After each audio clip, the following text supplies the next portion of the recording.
प्रधान सचिवगण, video conference के माध्यम से हमसे जुड़े विभिन्न विभागों के अध्यक्ष, 22 जिलों के उपायुक्त, मीडिया के साथी एवं इस सभागार में उपस्थित सभी गणमान्य व्यक्तियों का मैं अभिनंदन करती हूँ। जैसा कि आप सबको विदित है, आज हम माननीय मुख्यमंत्री जी के मार्गदर्शन में सेवा का अधिकार अधिनियम के अंतर्गत ऑटो अपील सॉफ्टवेयर के लोकार्पण हेतु एकत्रित हुए हैं। इस सॉफ्टवेयर का जन्म आयोग के मुख्य आयुक्त श्री त्रिलोक चंद्र गुप्ता, सूचना एवं प्रौद्योगिकी विभाग के प्रधान सचिव श्री विनीत गर्ग, निदेशक श्री राजनारायण कौशिक, टीम NIC श्री दीपक बंसल, श्री आलोक श्रीवास्तव एवं सुश्री अंशु के अथक प्रयासों के बिना संभव नहीं था। समारोह को आगे बढ़ाने से पहले मैं हरियाणा सेवा का अधिकार अधिनियम के प्रावधानों व कुछ अन्य बातों पर प्रकाश डालना चाहूंगी। आज की तारीख में 31 विभागों की 38 संस्थाओं की 546 सेवाएं इस अधिनियम के अंतर्गत अधिसूचित हैं। जिन सेवाओं के आवेदन समय सीमा में नहीं निपटाए जाते थे एवं सरकार की महत्वाकांक्षी सेवाओं को पहुंचाने में विलंब होता था, उनको चिन्हित कर प्रथम चरण में सेवा का अधिकार अधिनियम के अंतर्गत अधिसूचित किया गया और समय सीमा निर्धारित की गई, जिसके लिए पूरी टीम सरल बधाई की पात्र है। इस प्रणाली को सुचारू रूप से चलाने के लिए 3 स्तरीय सुदृढ़ शिकायत निवारण ढांचा हर विभाग में स्थापित किया गया है, जिनको डेजिग्नेटेड ऑफिसर, फर्स्ट और सेकंड ग्रीवेंस रिड्रेसल अथॉरिटी का नाम दिया गया है। कोई भी पात्र व्यक्ति या एलिजिबल पर्सन डेजिग्नेटेड ऑफिसर के सामने किसी अधिसूचित सेवा से संबंधित शिकायत कर सकता है, जिसका निपटारा अधिकारी को एक सीमित समय में करना होता है। यदि कोई अधिकारी ऐसा नहीं कर पाता तो पात्र व्यक्ति फर्स्ट या सेकंड ग्रीवेंस रिड्रेसल अथॉरिटी के पास अपील कर सकता है, और यदि आवेदक की अपील को फिर भी न्याय न मिले तो प्रार्थी इस आयोग में भी अपील कर सकता है। मुझे ये सूचित करते हुए गर्व और प्रसन्नता है कि आयोग के मुख्य आयुक्त महोदय ने इस आयोग में 15 जून 2021 से अपने अब तक के कार्यकाल में सभी 31 विभागों को समीक्षा बैठकें करके उनकी वेबसाइट्स और पोर्टल्स को अपडेट करने के दिशा निर्देश जारी किए हैं। उन्होंने हर विभाग की वेबसाइट पर RTS का अलग एक कॉलम बनवाया है, जिसमें सभी अधिसूचित सेवाओं की सूची, सेवा कहां से मिलेगी और आवेदन फॉर्म भी अपलोड करवाए हैं और सभी महत्वपूर्ण जानकारी उपलब्ध कराई है। उनके निर्देशों का पालन करते हुए ज्यादातर विभागों ने अपनी वेबसाइट अपडेट कर ली है। आयोग ने समय सीमाओं को रैशनलाइज करने, आवश्यक सेवाओं को अधिसूचित कराने और गैर जरूरी सेवाओं को हटाने के बारे में भी निर्देश दिए हैं, जिन पर विभाग कार्रवाई कर रहे हैं। हर विभाग को यह भी कहा गया है कि अपने फील्ड ऑफिसेज में अधिसूचित सेवाओं की, डेजिग्नेटेड ऑफिसर्स की, फर्स्ट और सेकंड ग्रीवेंस रिड्रेसल अथॉरिटीज की लिस्ट को डिस्प्ले किया जाए। आज इस समारोह में हमारे साथ फिजिकली और डिजिटली जुड़े अधिकतम अधिकारी एक्ट के तहत डेजिग्नेटेड ऑफिसर, फर्स्ट या सेकंड ग्रीवेंस रिड्रेसल अथॉरिटीज हैं। मेरा आप सभी से विनम्र अनुरोध है कि इस एक्ट की समयबद्ध पालना सुनिश्चित करें और नागरिक हितों के प्रति अति संवेदनशील रहें। 26 अगस्त 2021 से पहले समयबद्ध सेवा न मिल पाने की स्थिति में अपील मैन्युअली दायर करने का प्रावधान था। अब 26/8/2021 को गजट नोटिफिकेशन के अनुसार आयोग के अनुरोध पर AR डिपार्टमेंट ने रूल 3 और 6 सब क्लॉज 5 को संशोधित कर दिया है और ऑटो अपील का प्रावधान किया गया है। नए प्रावधान के अंतर्गत निर्धारित समय सीमा में सेवा न मिल पाने की स्थिति में अपील स्वतः सॉफ्टवेयर के माध्यम से फाइल हो जाएगी। इससे विभाग में अधिसूचित सेवाओं के आवेदन लंबित नहीं रहेंगे और सरकार द्वारा दी जाने वाली सेवाएं कतार में खड़े अंतिम नागरिक तक समयबद्ध तरीके से उपलब्ध होगी। आत्मा की कागज की तरह अजर अमर होने का जीवंत उदाहरण ये ऑटो अपील सॉफ्टवेयर है, जिसको आयोग के मुख्य आयुक्त श्री TC गुप्ता ने आज का नाम दिया है। उन्होंने पहले भी बतौर ACS administrative reforms department ACS power इसे डील किया और अब बतौर मुख्य आयुक्त सेवा का अधिकार आयोग इसको बनाने में अहम भूमिका का निर्वहन किया है। जैसा कि हमें विदित है कि माननीय मुख्यमंत्री जी का IT के प्रति विशेष व सार्थक रुझान है। किसी भी समस्या का समाधान वे IT सॉल्यूशंस में न केवल ढूंढते हैं बल्कि उसकी मापदंड भी निर्धारित करते हैं। इसी दिशा में ऑटो अपील सॉफ्टवेयर एक और मील का पत्थर साबित होगा, जो आम नागरिक के जीवन को सरल एवं सुखी बनाने में सहायता करेगा। मैं समारोह को आगे ले जाते हुए प्रधान सचिव IT डिपार्टमेंट श्री विनीत गर्ग को उनका वक्तव्य रखने के लिए आमंत्रित करती हूँ। धन्यवाद। Shri Vineet Garg.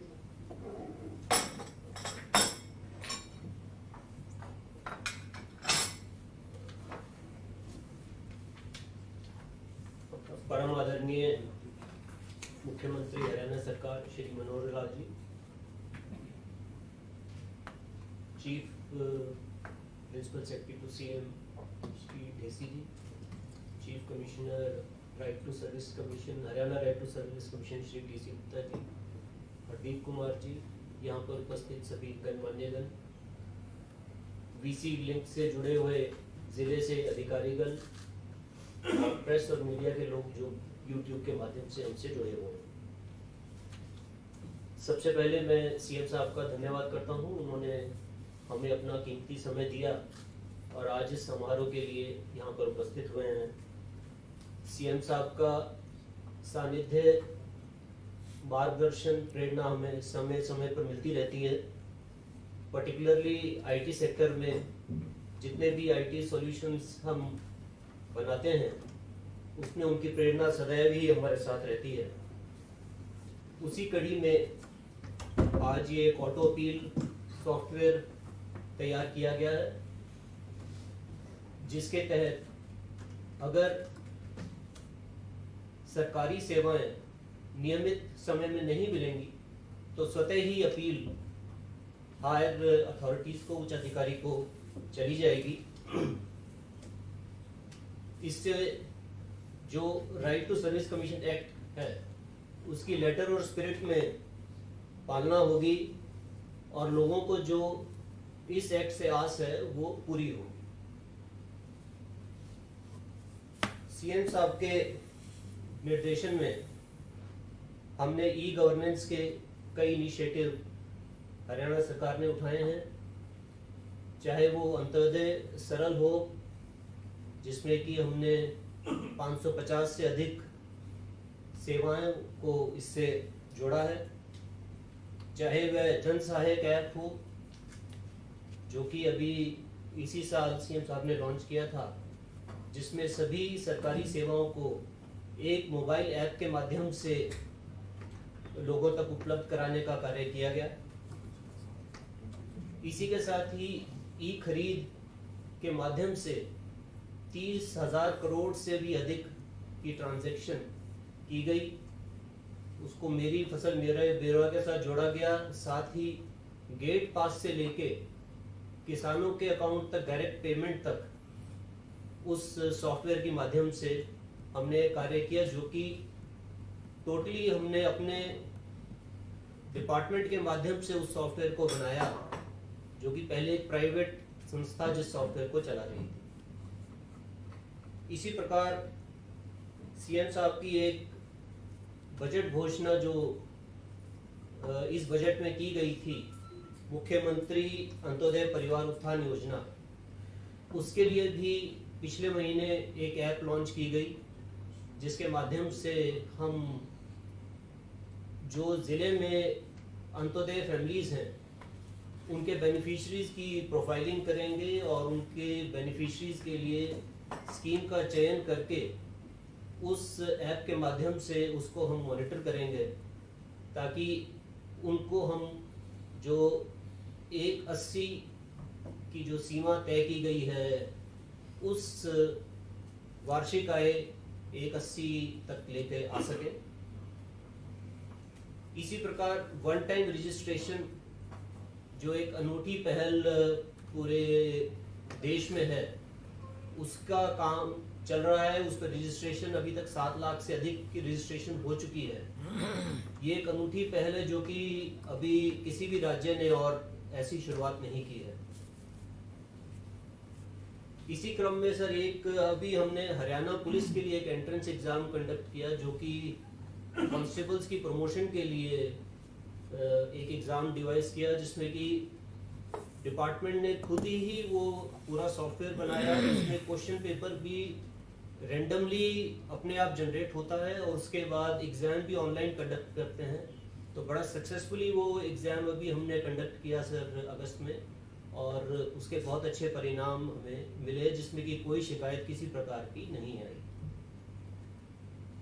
Sir CM window और ऑनलाइन ट्रांसफर्स के बारे में सभी को विदित है, जो कि एक अनूठी पहल प्रदेश सरकार की रही, जो कि आज दूसरे राज्य भी इसको कॉपी कर रहे हैं। और अब ऑनलाइन ट्रांसफर के लिए 80 एम्प्लॉयज का जो कार्डर का सरकार ने फैसला लिया है, उसको भी आगे बढ़ाने की दिशा में कदम लिए जा रहे हैं और उसके लिए हम पूरी तरीके से तैयार हैं। सर, ई ऑफिस का काम भी हमने काफ़ी पहले शुरू किया। अभी पिछले दिनों सर हमने उसका डाटा सर्वर भी चेंज किया है ताकि उसमें जो कमियां आ रही थी उसको हम दूर कर सकें। तो अभी 28, 29, 30 तारीख में सर वो नए डाटा सर्वर पे हमने उसको शिफ्ट कर दिया है और साथ ही उसमें उसका जो वर्जन 2 है वो हम उसको जल्दी ही लागू करने वाले हैं। उसके लिए अभी 1-2 महीने के अंदर हम वर्जन 2 भी उसका लाएंगे, जिससे कि जो अभी दिक्कतें ई ऑफिस में है वो भी ख़त्म हो जाएंगी और जो परेशानी अगर किसी प्रकार की हो रही है वो भी दूर होगी और बाकी ऑफिसर्स को भी, जो फील्ड के ऑफिसर्स हैं, उनको भी हम इस सॉफ्टवेयर से जोड़ पाएंगे। तो सर अंत में मैं ज़्यादा समय नहीं लूँगा और मैं यही कहूँगा कि आपके निर्देशन में अगर आईटी विभाग की ओर से मैं ये कहूँ तो अतिशयोक्ति नहीं होगी कि हरियाणा सरकार का एक ही नारा, नागरिकों का जीवन सरल बनाना। धन्यवाद। धन्यवाद सर। अब मैं अनुरोध करती हूँ श्री दीपक बंसल, उप महानिदेशक राष्ट्रीय सूचना विज्ञान केंद्र से कि वो सॉफ्टवेयर आज की विस्तृत पावर पॉइंट प्रेजेंटेशन प्रस्तुत करें। धन्यवाद सर। सर, हरियाणा राज्य में प्रतिदिन हम सरल केंद्रों पर 30,000 से 40,000 एप्लीकेशन प्रतिदिन हम ले रहे हैं। उनको सरल पोर्टल के माध्यम से हम मॉनिटर भी कर पा रहे हैं, बट कहीं कहीं पे हमें ये लगता है कि थोड़ा लैगर्ड रहता है, जिसकी वजह से हमने ये कोशिश की है कि इसको आस के माध्यम से मॉनिटर किया जाए। आस, जैसा कि नाम अपने आप में ही बता रहा है, ये जो नीचे डाउन थ्रोटन लोग हैं उनके लिए एक आस बन के उभरेगा, जिनको सर्विस टाइम पे नहीं मिल पाती या जिनको कहीं भी कोई शिकायत है तो इसके माध्यम से वो कर सकते हैं। इस सिस्टम के माध्यम से सर लोग अगर जब अपना प्रार्थना पत्र देते हैं सरल केंद्र पे तो वो सिलेक्ट कर सकते हैं कि मैं ऑटो अपील में जाना चाहता हूँ या नहीं जाना चाहता। अगर वो ऑटो अपील में जाना चाहेंगे तो ऑटोमेटिकली उसकी जो है निर्धारित समय के बाद हायर अथॉरिटी के पास एप्लीकेशन चली जाएगी। परंतु अगर वो तब भी सिलेक्ट नहीं करता, बाद में भी वो कहता है कि मुझे कोई सर्विस में कोई दिक्कत आई है, तो तब भी पोर्टल पे जाके, सरल पोर्टल पे जाके वो अपना आवेदन दे सकता है। नेक्स्ट सर, आज में जो फीचर है सर, इसमें है ऑटोमेटिक अपील है सर। अगर सिटीजन ने सिलेक्ट किया है कि मैं अपील करना चाहता हूँ तो ऑटोमेटिकली निर्धारित समय के बाद अपील चली जाएगी सर। और अगर जिस ऑफिसर ने उसको डील करना था, अगर वो भी नहीं टाइम पे करता तो उनसे हायर अथॉरिटीज को ऑटोमेटिकली एस्केलेट होती चली जाएगी। तो डिपार्टमेंट वाइज हमने सिर्फ ये तय किया है कि कितने दिन के अंदर कोई सर्विस की एप्लीकेशन जो है अगले उस पर जाएगी। और ये अल्टीमेटली जो है right to service, Haryana right to service commission के पास एप्लीकेशन पहुंच जाएगी अगर निर्धारित समय में नहीं गई सर। इसके बाद सर एक तो सिटीजन ने जब अप्लाई किया था तब कर सकता है। एक, अगर किसी सिटीजन की एप्लीकेशन अगर रिजेक्ट हो गई है तो उसके अगेंस्ट भी वो अपील डाल सकता है। उसके अलावा अगर किसी भी व्यक्ति के पास अगर सरल तक पहुंचने का साधन नहीं है तो हमारे हेल्पलाइन पे फोन करके भी अपने बिहाफ पे सरल अपील डलवा सकता है, जिसमें कि हम उससे सिर्फ एप्लीकेशन आईडी पूछेंगे। एप्लीकेशन आईडी डालने के बाद हम वहाँ पे हमें नज़र आ जाएगा काउंटर ऑपरेटर को कि उसकी क्या किस बारे में वो थी, और उसका वो जो बयान है उसके जो भी फ़ोन पे बताएगा उसको लेके हम OTP के माध्यम से उसको वेरीफाई करेंगे, ताकि जो डेजिग्नेटेड पर्सन है उसी के बिहाफ पे जो है वो वहाँ पे अपील दायर हो सकता। नहीं, लेकिन अगर टाइमलाइन ब्रीच हो गई सर और जो एप्लीकेंट है उसने कंसेंट नहीं दी फाइल अपील, हाँ सर, तो फिर अपील नहीं होगी। नहीं सर, इसमें एक मिनट सर, ये इसमें करेक्शन मैं करना चाहूँगा कि पहले जब इन्होंने ये सॉफ्टवेयर बनाया था तब तक हरियाणा सरकार का गजट नोटिफिकेशन नहीं हुआ था। अब 29 अगस्त को, अभी 3 दिन पहले गजट नोटिफिकेशन हुआ है, 30 को हमें मिला है। उसके अंदर जो भी ऑनलाइन के माध्यम से एप्लीकेशन फाइल की जाएंगी उसमें ऑटो अपील प्रिज्यूम की गई। रूल के अंदर वो अमेंडमेंट कर दी है। कंसेंट को छोड़ो, कंसेंट अब सर हट जाएगी, वो अभी अमेंडमेंट हो अभी आ जाएगा, जाएगी तो भी तो- कंसेंट की आवश्यकता नहीं है, आपने अनुमति दे दी और चीफ नहीं सेक्रेटरी तो महोदय ने नहीं तो दे दिया। यहीं लेके अटके रहेंगे जो उसको तो कंसेंट नहीं दी थी इसलिए अपील नहीं होगी। वो पहले था क्योंकि उसके अंदर थोड़ी देरी हो रही थी। जिस दिन आपने आरटी फाइल इसको किया, आरटी फाइल होने के बाद और मैंने उमाशंकर से रिक्वेस्ट की, तो उसके बाद के अंदर ये हो गया 29 तारीख का गजट नोटिफिकेशन है, 30 को हमें मिल गया, ठीक। इसमें केवल चेंज करना। बस वो तो टाइम ब्रीच हुआ, अपने आप पहुंच गया। अपने आप अपील हुई, हाँ जी। कोई कंसेंट टाइम ब्रीच, यदि एक दिन में खंभा उसका गिर गया बिजली का और बदलना है, तो एक दिन के बाद के अंदर 1 मिनट होते ही अपने आप उसके आगे पहुंच बस जाए। इतना ही है कि आपके पास जो अपील का ढेर लगेगा उसको कैसे आपने आगे चल करके उसको करना है, उसको एक्शन टेकन उसका भी तो चाहिए ना। सिस्टम बहुत अच्छा सिस्टम बनाया बना सही दिया बताया। सर, उसका बना दिया हमने। और इसमें सर जो अथॉरिटीज है, first grievance authority, second grievance authority और जो HSRTC है, वो they can issue direction to the officer and if they can call them for hearing, और अगर हियरिंग में अगर कोई लगता है उनको तो they can take a disciplinary action against them and they can give impose penalty, financial penalties also sir. इसमें सर एक क्या हम ये अपील ऑटोमेटिकली तो फाइल हो जाएगी, जो ऑफिसर हमने नोडल बनाया हुआ है उस सर्विस को प्रोवाइड करने के लिए, क्या उसको वो कंसोलिडेटेड लिस्ट मिलती रहेगी? जाएगी। तुरंत जाएगी। ये जो ही अपील उसकी फाइल होगी, ब्रीच हो गया, नोटिफाइड टाइम यदि ब्रीच हो गया, शहरी क्षेत्र में बिजली 4 घंटे में ठीक होनी चाहिए, नॉर्मल फ्यूज ऑफ कॉल, 4 घंटे खत्म हो गए, खंबा 1 दिन में, बिल्डिंग प्लान अप्रूवल 4 दिन में, 4 दिन खत्म होते ही जो ही यदि मान लो सर्विस नहीं प्रोवाइड हुई, अपील चली जाएगी, डेजिग्नेटेड ऑफिसर को भी पता लग जाएगा कि इसके अगेंस्ट में, क्योंकि आपने सर्विस नहीं दी है, तो उसके पास में भी मैसेज जाएगा, आदमी के पास भी मैसेज जाएगा कि आपकी अपील, क्योंकि सर्विस इतने टाइम पे नहीं मिली है, तो आपकी अपील आपके बिहाफ पे ऑटो अपील सिस्टम ने फाइल कर दी है, तो 3 आदमियों के पास के अंदर मैसेज साथ जाएगा। छोटा सा प्रश्न था, क्या हमारे पास ऐसा कोई तरीका है कि हम सभी पेंडिंग सच मैटर्स को कंसोलिडेट करके वीकली या 3 दिन 4 दिन में डेजिग्नेटेड ऑफिसर को एक लिस्ट देते हैं? वो सब तो लॉगिन है सर डेजिग्नेटेड ऑफिसर्स के, डेली हर समय दिखनी चाहिए ना, वो तो ये लॉगिन- एज वाइज आपकी अब ये 3 दिन में, 1 दिन में खत्म हो जाएगी, ये 2 दिन में खत्म हो जाएगी, ये कल खत्म हो जाएगी, उसको ऑटोमेटिक मिलता रहे और अपना उसको सॉल्व करे। वो एक उसमें प्रोविजन मैं समझता हूँ और कर देना चाहिए, स्टार्टिंग है, कहीं ऐसा ना हो कि एकदम डंडा लेके आप खड़े हो जाओ।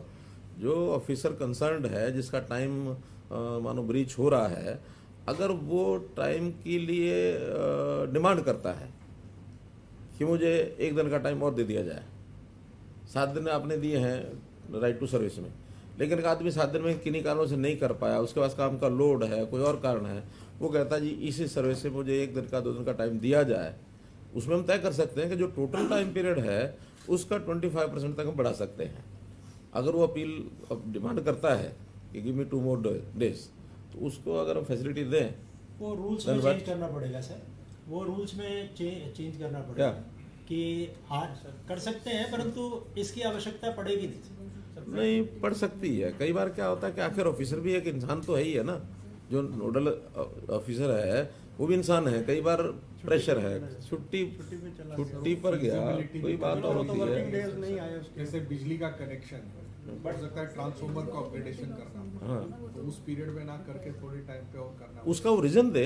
सर वो है इसमें हियरिंग का है सर सर। रीजन इसमें सर जो प्रावधान है एक्ट का, डेजिग्नेटेड ऑफिसर नोटिफाइड टाइम के अंदर यदि सर्विस नहीं दे पाया, तो फर्स्ट जो ग्रीवेंस रिड्रेसल अथॉरिटी में उसको अपील जाएगी। Sake of simplicity first appellate authority कहता हूँ, फर्स्ट अपीलेट अथॉरिटी के पास जाएगा तो पेनल्टी नहीं लगा सकता, वो ये देखेगा कि कितने समय में, 7 दिन उसके अंदर एक्ट में लिखा हुआ है कि 7 दिन में इसको ये सुविधा उपलब्ध कराओ, 7 या उससे कम दिन के अंदर। मुझे सुबह अशोक खेमका ने ये पूछा था कि जी पहले ही पेनल्टी और नोटिस देने के बजाय यदि उसको ये कहा जाए कि आप इतने दिन में सर्विस दो, तो ऑटो अपील जो ही जाएगी तो वो देखेगा, उससे बात करेगा कि मुझे 2 दिन और दे दो, तो 7 दिन या उससे कम समय फर्स्ट अपीलेट अथॉरिटी उसको देगा। फर्स्ट अपीलेट अथॉरिटी के पास कोई पेनल्टी लगाने का प्रावधान नहीं है। ठीक वही है, तो वो जो आप कह रहे हैं वो उस तरह से हो जाएगा। हाँ, ठीक है, मतलब जाएगा। डायरेक्शन दे सकते हैं एक सर। बात और है, अपील का ऑर्डर में 30 दिन का टाइम है, तो 30वें दिन भी जब ऑर्डर पास करेगा तो 7 दिन तक का टाइम दे सकता है। हाँ, बिल्कुल दे सकता है। 37 days he gets in effect। But इस सॉफ्टवेयर में जो सर जो देखने वाली चीज है कि फर्स्ट अपील से सेकंड अपील कैसे एस्केलेट होती है, बिकॉज फर्स्ट अपील तक तो ठीक है, first grievance redressal officer, second में the logic has to be well thought out. I hope you have considered that at the second stage and the revision stage. First appeal तक this is a very good system developed और अच्छी बात है, but इसमें sir act में लिखा है कि फर्स्ट ग्रीवियंस रिड्रेसल ऑफिसर 30 दिन में अपील डिसाइड करेगा और 30 जब उसके अपील के ऑर्डर में 7 दिन का टाइम तक दे सकता है. नहीं, यहाँ मैं आई डिफर. आपने सबको 30 दिन का टाइम दे दिया. अब मान लो एक बिजली का कनेक्शन है, वो यानी लाइट चली गई, 4 घंटे में सर्विस मिलनी चाहिए थी, 4 घंटे में नहीं मिली, अपील हो गई, 30 दिन उसको दे दिया, 7 दिन और दे दिया. अरे भाई नहीं, उसी को चेंज करना चाहिए ना.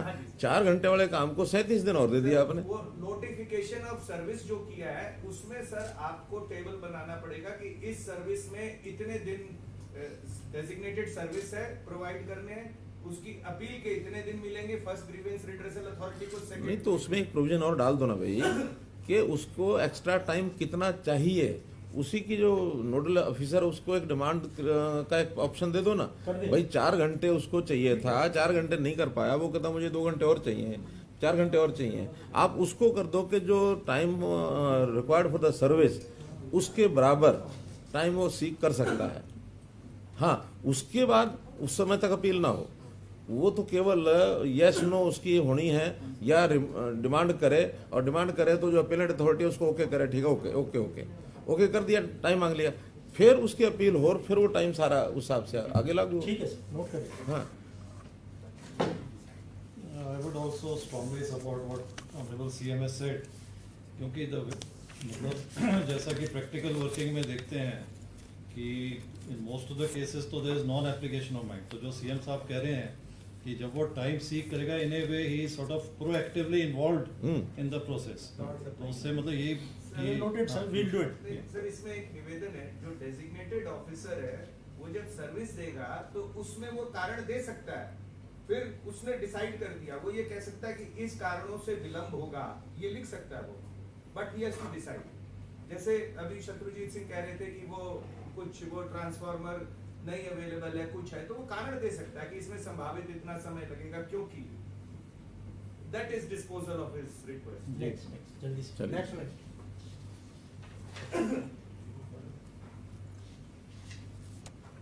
सर, ये प्रोसेस फ्लो है इसका. Basically it is moving from bottom to top. Sir, applicant applied for the notified service.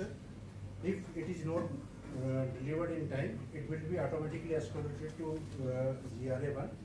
GRA can decide it, or he may not take decision. If he doesn't take decision in a stipulated time, it will be escalated to the GRA2. Or if the citizen is not satisfied with the decision of the GRA1, he can again file an appeal with the GRA2. And GRA2 again the process is repeated, but the difference at GRA2 is that at the GRA2 level we can impose a penalty of up to ₹5,000, out of which ₹1,000 is can be paid to the citizen as a compensation for non-delivering of the service at within a time. And if he is not satisfied with the GRA2, it can be escalated to Right to Service Commission, and Right to Service Commission can also take a suo motu decision on suo motu action on any complaint received by it directly, sir. So these are the things. In between, the officer can issue directions. It can ask for what you call hearing also. So for all these steps, sir, SMS are going to various designated officers as well as to the citizen that your appeal has been filed at so and so place, and this is the officer who is looking after this, sir. This is being. This is a sample, sir. This sample for. Hindi में करो. ये sir समाज कल्याण विभाग के लिए services जो हैं हमने की हैं, उसमें हम बता रहे हैं, जिसमें कि हमने 60 डेज का टाइम दिया कि इसमें फर्स्ट एपलेट अथॉरिटी कौन है, सेकंड एपलेटिंग अथॉरिटी कौन है, और कितने टाइम में ये सर्विस दी जाएगी. ये आज लागू कर दिया. ये लागू कर दिया सर.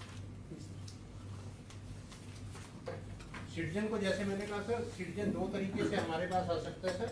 या तो अंत्योदय पोर्टल पे वो जाके अपने आप खुद कर सकता है, या वो जो है हमारी हेल्पलाइन पे कॉल करके इसको करवा सकता है। अगर अंत्योदय पोर्टल पे जाएगा सर, तो वहाँ लॉगिन करने के बाद वो बताएगा कि क्यों वो सेटिस्फाइड नहीं है, या क्यों अगर सेटिस्फाइड नहीं है तो उसका रीजन बताएगा, और उसकी अपील जो है OTP के थ्रू माध्यम से वेरीफाई करके हम जो है भेज देंगे सर। ऐसे जाएगा सर।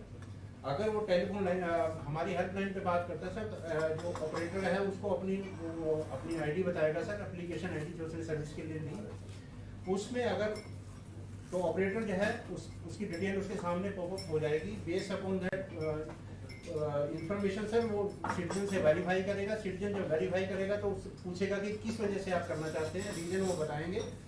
तो ये रीजन के साथ जो है उसको अपडेट करा देंगे, और उससे OTP मांगा जाएगा सिटीजन से, ताकि कोई किसी और के यहाँ पे इसको ना दर्ज ना करवा पाए। ऐसे सर ये फर्स्ट ग्रीवेंस अथॉरिटी का है सर, इसमें ऑटोमेटिकली जो है नीचे से जो है अपील एस्केलेट होके आएंगी, या किसी ने अपील कर रखी होगी जो हमारे हेल्पलाइन पे सर। इसमें जो फर्स्ट ग्रीवेंस अथॉरिटी है सर, वो तो या तो डायरेक्शन दे सकते हैं सर नीचे वाले को कि इतने दिन में काम कर दीजिए, या वो हियरिंग के लिए बुला सकते हैं उनको, दोनों पार्टीज को, या उसकी अपील को डिसमिस भी कर सकते हैं सर। अगर वो हियरिंग के लिए बुलाएंगे सर, उसमें इंटरिम ऑर्डर भी दे सकते हैं या फाइनल ऑर्डर दे सकते हैं, और उसकी अपील को डिसमिस भी कर सकते हैं सर। तो ये सब उनका है फर्स्ट ग्रीवेंस का है। उनके पास सारे के सारे उनके लॉगिन में आ जाएंगी जितनी ग्रीवेंसेज उनके पास पेंडिंग है। वो किसी भी ग्रीवेंस को देख के सर यहाँ पे उनको पता लग जाएगा कि किस ऑफिसर ने डील किया है और उसका एज ऑफ नाउ स्टेटस क्या है। क्योंकि ऐसा होता है सर कि कई बार सिटीजन ने अपनी ग्रीवेंस डाल दी, but in the mean time उसको डिलीवर होगी, तो जो है यहाँ पे ऑफिस डेजिग्नेटेड ऑफिसर देख सकता है कि क्या उसकी सर्विस डिलीवर तो नहीं होगी। अगर डिलीवर होगी है तो ठीक है, अदरवाइज उसके कॉरस्पॉन्डिंग आप एक्शन ले सकते हैं। और ये नीचे जो आपको इसमें बॉटम में नजर आ रहा है सर, इसमें ये डिफरेंट तरह के एक्शंस हैं कि कॉल पर हियरिंग है, डिसमिस कर सकते हैं, और या उसको डायरेक्शन इशू कर सकते हैं। ये बड़ा महत्वपूर्ण है सर कि यदि उसकी सर्विस डिलीवर नोटिफाइड टाइम पे नहीं हुई, 4 दिन, 4 घंटे, 30 दिन, 135 दिन तक अभी समय, अपील तो चली जाएगी, परंतु उसका काम वो फिर भी कर सकता है डेजिग्नेटेड ऑफिसर। तो जब वो उसने अपील टेकअप की और वो अपना स्टेटस देखेगा, अरे इसका काम तो हो गया, चाहे 2 दिन डिले हो गया या 1 दिन डिले हो गया, तो उस समय फिर उसको बंद कर सकता है वो। तो उसका स्टेटस वो जब एक्शन ले रहा है तो उस समय देखेगा। तो अपील होने का मतलब ये नहीं है कि उसकी एप्लीकेशन पे डेजिग्नेटेड ऑफिसर कार्रवाई नहीं कर सकता, वो कार्रवाई कर सकता है। डिलेड भी हुआ तो उस केस में फर्स्ट ग्रीवेंस अथॉरिटी देखेगा कि इसका काम तो हो गया, तो इसलिए उसको फाइल कर देगा, क्योंकि उसको कोई भी अधिकार नहीं है कि पेनल्टी लगा सके।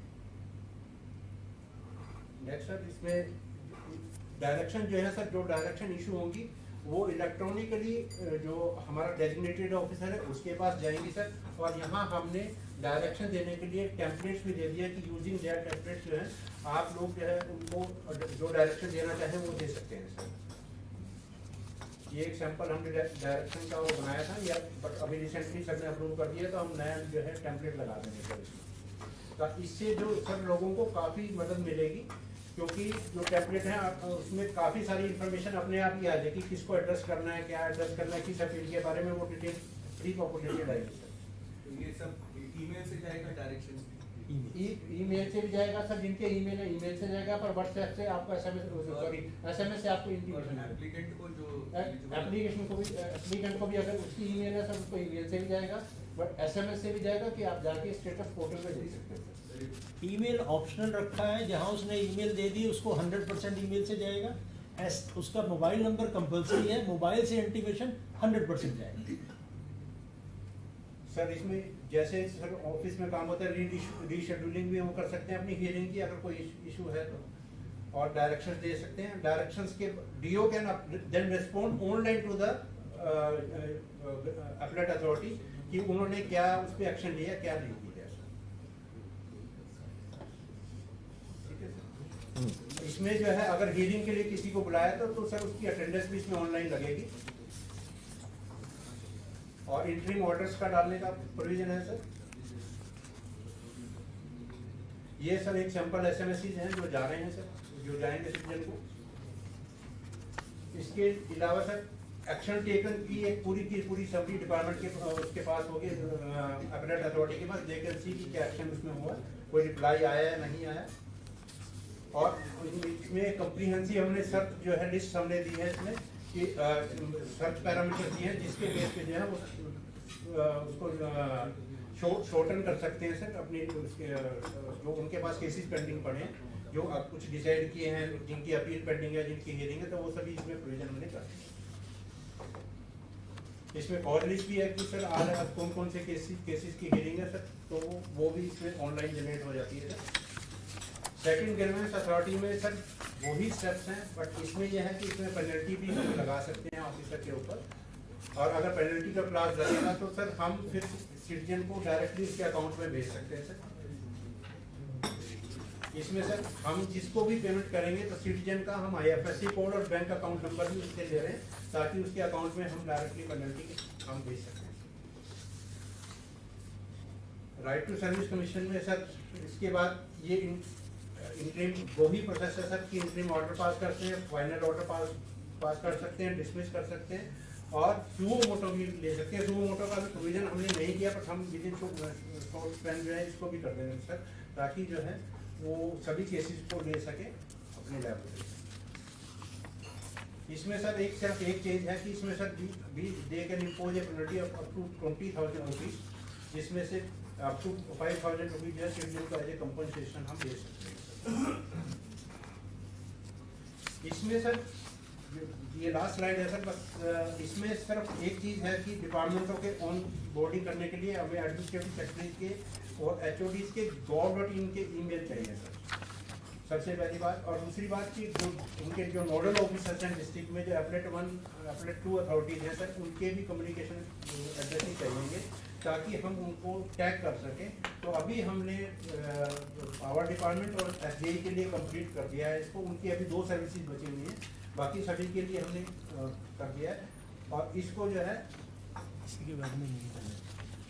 और इसके अलावा sir there are certain services जो कुछ डिपार्टमेंट जो है अपने स्तर पर दे रहे हैं, उनको भी हमें सरल प्लेटफॉर्म के साथ जोड़ना होगा ताकि हम उनकी सर्विसेज को भी मॉनिटर कर सके और उन पे भी राइट टू सर्विस कमीशन को right to Haryana right to service commission act का पालना हम उससे करवा सकें। इस बात में एक कहना चाहूँगा कि जो सर्विसेज और स्कीम्स की इन्वेंट्री बना रहे हैं सर, तो उसमें 3 तरह के केसेस आ रहे हैं।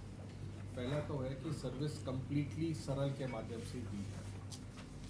दूसरा है जहाँ सरल के माध्यम से दी जा रही है और विभाग अपने स्तर पे भी दे रहा है, और इसमें काफ़ी ज़्यादा मात्रा विभाग अपने स्तर पे दे रहा है। और तीसरा है जहाँ सरल पे है ही नहीं और सारा का सारा विभाग अपने स्तर पे दे रहा है। तो इसकी इनफैक्ट जब इन्वेंट्री बनाने शुरू किए हैं तो सर से भी बात हुई है, काफ़ी सारे ऐसे स्कीम निकल रहे हैं जब 28-30 साल के सर्विस में हमें भी पता नहीं कि ऐसे कोई स्कीम है। तो वो इन्वेंटराइजेशन एक बार हमारी कंप्लीट हो जाएगी, वो शेयर कर देंगे, उसके साथ स्कीम कोड भी कर देंगे। तो जो डिपार्टमेंटल की सारी स्कीम्स इधर ऑनलाइन प्लेटफॉर्म या सरल प्लेटफॉर्म पे ले जाना भी जरूरी है, बिकॉज डिपार्टमेंट्स कुछ तो ऑफलाइन प्लेटफॉर्म में भी सर्विस दे रहे हैं। तो इसमें मेरा कहना यह है कि जितनी सर्विसेज हैं सबको ऑनलाइन किया जाए, कोई सर्विस ऑफलाइन नहीं रहनी चाहिए। और जब सभी सर्विसेज ऑनलाइन हो जाएंगी तो ये कुल 546 जो नोटिफाइड सर्विसेज हैं, जिसमें से अभी 277 इतनी ही ऑनलाइन है, बाकी को ऑनलाइन करेंगे तभी ये सारा लाभ जो है जनता को मिलेगा। इसलिए सभी विभागों को ये हिदायत है कि अपनी सभी सर्विसेज को ऑनलाइन करें।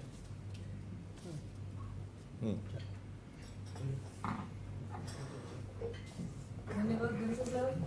अब मैं आग्रह करती हूँ श्री प्रदीप कुमार जी से, आयुक्त हरियाणा सेवक अधिकार आयोग से, कि वो अपने विचार रखें। परम आदरणीय मुख्यमंत्री महोदय, चीफ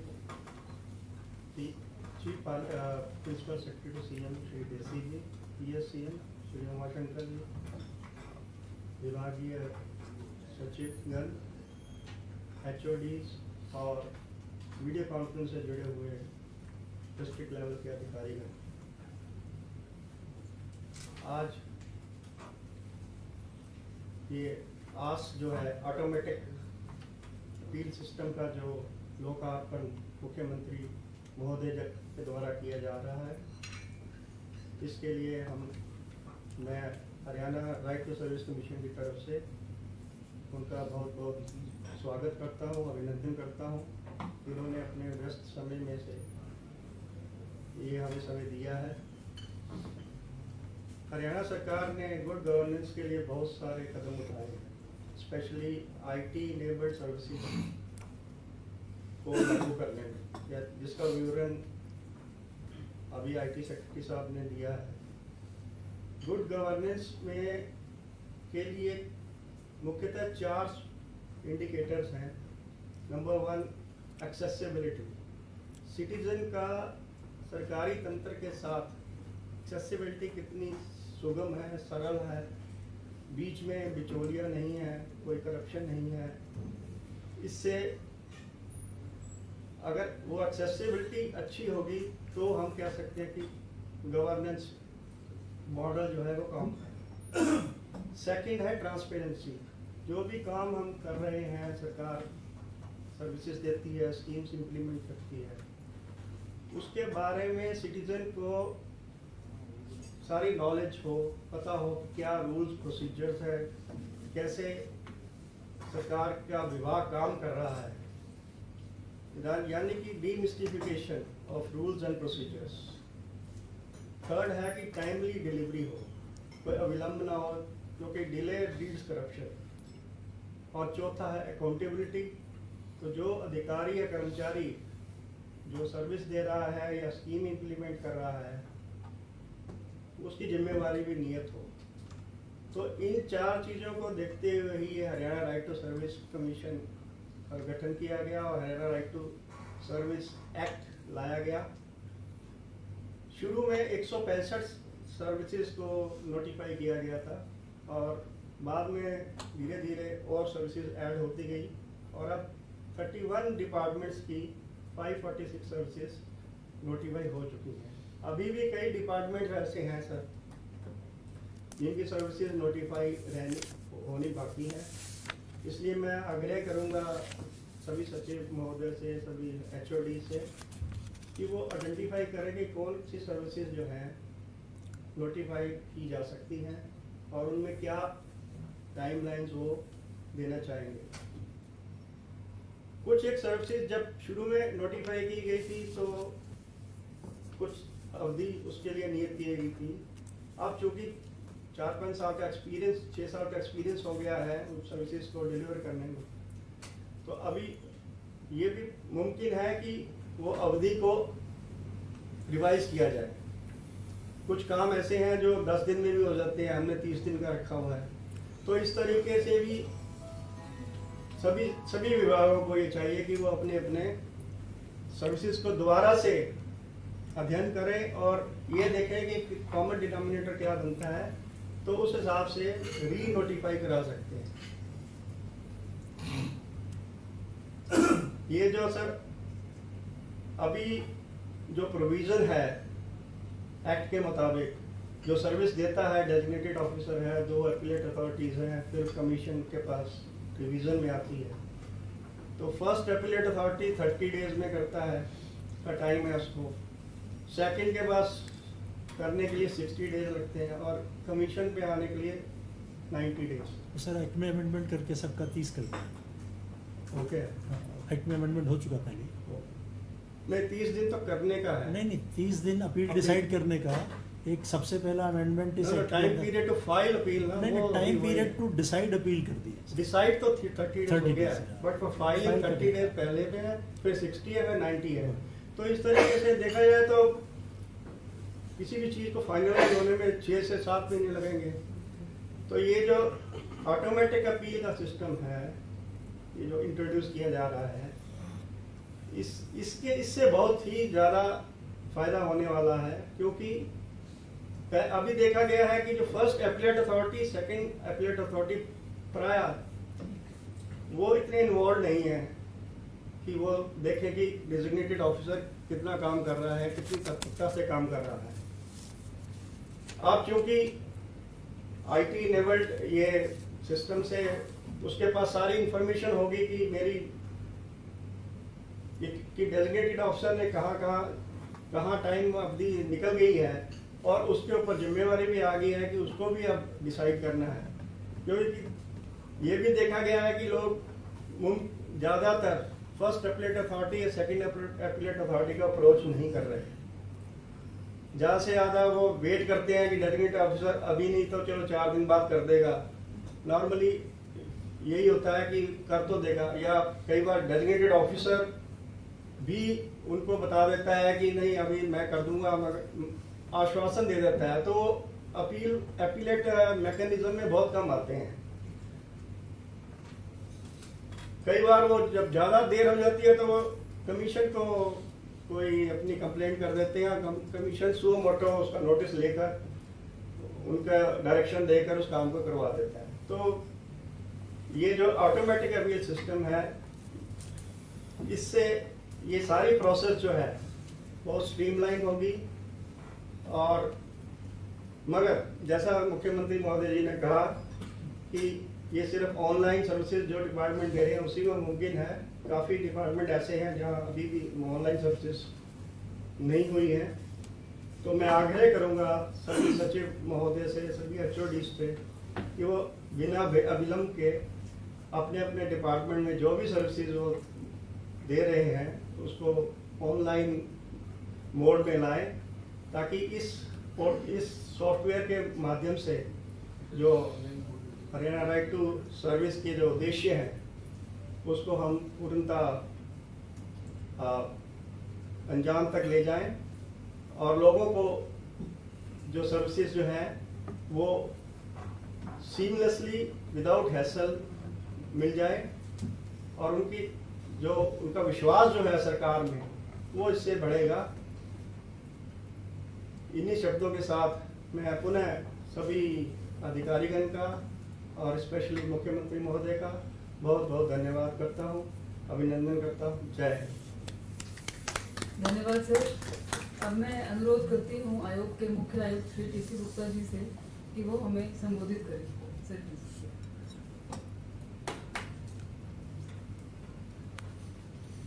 नमस्कार। मैं सर्वप्रथम स्वागत एवं अभिनंदन करता हूँ माननीय मुख्यमंत्री जी हरियाणा श्री मनोहर लाल जी का, जिनके अति संवेदनशील हृदय जो है, जो लोगों के प्रति अंत्योदय, स्पेशली जो गरीब की जो सबसे आखिर लाइन के अंदर खड़ा व्यक्ति है उसके प्रति जो संवेदनशीलता है, उसी के तहत के अंदर जो है उसका देखते हुए ही इस आस सिस्टम को बनाया गया, उन्हीं की प्रेरणा से बनाया गया। और अभी भी जब जिक्र किया गया तो उसके बाद उन्होंने इसको द्रुत गति से इस फाइल के ऊपर लगवा के, और इसका नोटिफिकेशन अभी इतने थोड़े से समय के अंदर इसका हुआ। मैं सर आपका हृदय से आभार व्यक्त करता हूँ आज समय निकालने के लिए। मैं स्वागत करना चाहूँगा और अभिनंदन करना चाहूँगा माननीय श्री DS ढेसी साहब का। इनफैक्ट जब ये मुख्य सचिव थे तो इसकी परिकल्पना उसी समय की गई, 2018 के अंत में इसकी परिकल्पना की गई थी, और मुख्य सचिव रहते हुए उन्होंने इनकी 3 मीटिंग की थी। मैं उस समय एडमिनिस्ट्रेटिव रिफॉर्म्स डिपार्टमेंट में बताओ प्रिंसिपल सेक्रेटरी और एडिशनल चीफ सेक्रेटरी था, और 3 मीटिंग करके ये कहा गया कि आज की डेट में तब तक सर केवल कमीशन के पास में जो नॉर्मल अपील जिसको कहते हैं, इसका एक्ट में नाम रिवीजन है, 3 केवल फाइल हुई थी, और आज की डेट में केवल 7 फाइल हुई हैं। 8वां साल इस आयोग का चल रहा है। तो पहली अपील, दूसरी अपील, जैसे माननीय आयुक्त महोदय ने कहा कि लोग अपनी अपील फाइल नहीं करते, वो सोचते हैं कि पहले काम करा लें, यदि काम नहीं हो पाता तो इस एक्ट के तहत अपील ना फाइल करके केवल इंतजार करते हैं या दूसरे माध्यम से अपना काम कराने की कोशिश करते हैं। तो उस समय सोचा गया कि क्योंकि एक अपील, दूसरी अपील और उसके बाद रिवीजन फाइल करें, इसके बजाय यदि उसका काम निर्धारित अवधि में नहीं होता तो अपने आप उसकी अपील फाइल हो जाए। तो उस समय उसकी परिकल्पना की गई थी, और UHBVN को उस समय कहा गया था कि आप पायलट स्तर के ऊपर, इनफैक्ट मैं ACS पावर भी था, तब हमने कहा था कि इसको हम UHBVN में पहले पायलट के तौर के ऊपर इसको लागू करके देखेंगे, और वो किसी कारण नहीं हो पाया। परंतु मुझे खुशी है कि आज इतना अच्छा सॉफ्टवेयर जिसके अंदर दीपक बंसल जी की टीम, स्पेशली मैं नाम लेना चाहूँगा अंशु एक बार खड़े होके, और आलोक श्रीवास्तव, ये 2 व्यक्ति बहुत ही कम समय में सर हमारा सिस्टम 14 अगस्त को तैयार हो गया था, आपसे अनुरोध किया था, आप चंडीगढ़ में नहीं थी इसलिए लॉन्च नहीं कर पाए। 15 जून को मैंने शपथ ली थी और उसके बाद के अंदर मैंने एडमिनिस्ट्रेटिव रिफॉर्म्स के डिप्टी सेक्रेटरी यहाँ बैठे हुए मुकुंद, इनको बुलाया, सुप्रेंट को बुलाया, मीटिंग की, पुरानी फाइल जो है निकाली। पुरानी फाइल निकालने के बाद के अंदर फिर मैंने अनुरोध किया विनीत गर्ग से, राजनारायण कौशिक से, दोनों मेरे कार्यालय में आए, दीपक बंसल, और उस समय इतनी तेज गति से इन दो व्यक्तियों ने इतना ब्यूटीफुल सिस्टम बनाया है कि जिसके लिए ये बधाई के पात्र है। वैसे तो सर आपके निर्देशन के अंदर आईटी डिपार्टमेंट पूरे हिंदुस्तान के अंदर नंबर 1 पे है, किसी से छुपा नहीं हुआ। पिछले 3 साल में 68 अवार्ड नेशनल लेवल पे, और अभी अभी प्रेसिडेंट ऑफ इंडिया से केवल आपके जो आईटी इनिशिएटिव्स हैं उनसे मिला। ये अलग अलग हम प्रदेशों में जाते हैं सर। मैं बतौर चार्टर्ड अकाउंटेंट एक नेशनल संस्था से भी जुड़ा हुआ हूँ जहाँ पे मेंबर्स इन प्रैक्टिस होते हैं, सुप्रीम कोर्ट के जजेस हैं, हाई कोर्ट जजेस हैं, IAS IPS ऑफिसर्स हैं, जो चार्टर्ड अकाउंटेंट्स हैं। हम आपस में डिस्कस करते हैं तो इतनी आईटी इनिशिएटिव, और जब प्रोक्योरमेंट में मैं उनको बताता हूँ कि प्रोक्योरमेंट मेरी फसल मेरा बीमा, और प्रोक्योरमेंट पे किसान जो है, मेरी ड्यूटी लगी थी सर चरखी दादरी और भिवानी में।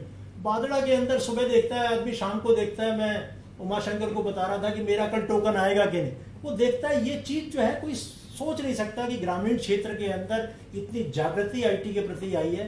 तो वो जो है आईटी के प्रति जो आई है, वो आईटी डिपार्टमेंट जो आपके मार्गदर्शन में काम कर रहा है, आईटी डिपार्टमेंट, वो बधाई के पात्र है। तो इस सिस्टम के बारे में मैं ज़्यादा नहीं बताऊंगा सर। एक तो ये आस जो है ना, आस, और इसका नाम जो है ये मीनाक्षी ने एक ट्रू सबॉर्डिनेट होते हुए क्रेडिट मुझे दे दिया, परंतु इसका नामकरण इसी ने रखा था। तो आज जो है ये AAS जो है, मगर हम इसको आशा से उन्मुक्ति की ओर ले जाना चाहते हैं कि उसने अपील जो है, एक बार उसने अपील फाइल नहीं करने की जरूरत नहीं, सर्विस के लिए अप्लाई कर दिया। राकेश गुप्ता जी यहाँ बैठे हैं, लाडली स्कीम के तहत के अंदर किसी विधवा के या किसी की बच्ची हुई ग्रामीण की, उसकी 31,000 रुपए की FD करानी है, उसने अप्लाई कर दिया, अपने आप मिल जाएगी। यदि वो FD नहीं मिलती तो अपने आप वो फर्स्ट अपीलेट अथॉरिटी के पास चला जाए, सेकंड के पास चला जाए, कमीशन के पास में आ जाए। हमने ऐसी चीज देखी है, मैं उसका वर्णन इस समय नहीं करना चाहूंगा, कि आज की डेट के अंदर भी बहुत से ऐसे केसेस हैं जो कि RTS की टाइम लिमिट से बाहर है, जिसके अंदर लोगों ने अपील फाइल नहीं की है। मैं इसका विभाग वाइज वर्णन नहीं करना चाहूंगा, परंतु ये अब जो ही ये सिस्टम लागू होगा उससे अपने आप उसमें चला जाएगा, अपील हो जाएगी, नंबर 1। नंबर 2, यदि कोई व्यक्ति अपील करना चाहता है, जैसे मान लो किसी को 30 दिन बिल्डिंग प्लान अप्रूवल के लिए है, 3 दिन के बाद में उसकी एप्लीकेशन रिजेक्ट कर दी, तो ऑटो अपील सिस्टम से तो अपना अपील जाएगी नहीं। यदि वो अपील फाइल करना चाहता है तो केवल अपना फोन उठा सकता है और कॉल करेगा, और उसकी अपील ये सिस्टम अपने आप फाइल कर देगा उसके बिहाफ पे, या वो खुद भी लॉग इन करके अपील कर सकता है। तो अपील, ये जो सिस्टम है, 2 तरह की सुविधा दे रहा है। एक तो अपने आप, यदि किसी ने निर्धारित समय के ऊपर किसी को सर्विस डिलीवरी नहीं हुई तो उसके बिहाफ पे अपने आप अपील फाइल हो जाएगी। दूसरा ये है कि वो व्यक्ति यदि उसकी केस रिजेक्ट हो जाता है तो वो भी अपील फाइल कर सकता है। यदि वो IT के अंदर एनेबल्ड आदमी है तो अपने आप जाके लॉग इन करे और अपनी अपील फाइल कर दे, या हमारे सुविधा केंद्र के ऊपर फोन करे, फोन करने के बाद में OTP के माध्यम से वेरीफाई करके उसकी अपील फाइल हो जाएगी। तो ये वाला सिस्टम जो है, इसमें ये इसका डिटेल के अंदर इसका नहीं बता, ये सर ये बीच में ये कि close doors more often than not, कि क्या लोग इंतजार कर रहे हैं, वो वाली चीजें खत्म होंगी। ये सर वर्णन हो चुका।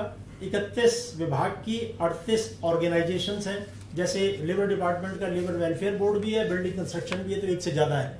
ऐसे ही पावर डिपार्टमेंट का UHBBHN है, तो 38 ये जो संस्थाएं हैं, ऑर्गेनाइजेशंस, उसकी 546 आज की डेट के अंदर सर्विस नोटिफाइड है सर। 277 उसमें से अंत्योदय सरल पोर्टल के माध्यम से मिल रही हैं। ऑनलाइन तो बाकी भी है ये, मगर कुछ ऑनलाइन नहीं है। जैसे एक्साइज एंड टैक्सेशन डिपार्टमेंट की आज की डेट में 27 सर्विसेज हैं जो कि नोटिफाइड है, परंतु 24 ऑफलाइन से, 3 ही केवल ऑनलाइन से। तो पहला, जैसे आपने कहा सर कि अभी आपने आदेश दिए सभी प्रशासनिक सचिवों को कि ये सारी की सारी जितनी भी उनके पास में ऑफलाइन है उसको ऑनलाइन पे लेके आए, और जो PSCM साहब कह रहे थे कि ऑनलाइन लाने के बावजूद उसका इंटरफेस जो है वो अंत्योदय सरल पोर्टल से स्थापित करें, जिससे कि अंत्योदय सरल पोर्टल के ऊपर ये सारी चीज हो जाए। प्रेजेंट सिस्टम, और ये मैंने सर बता दिया आपको।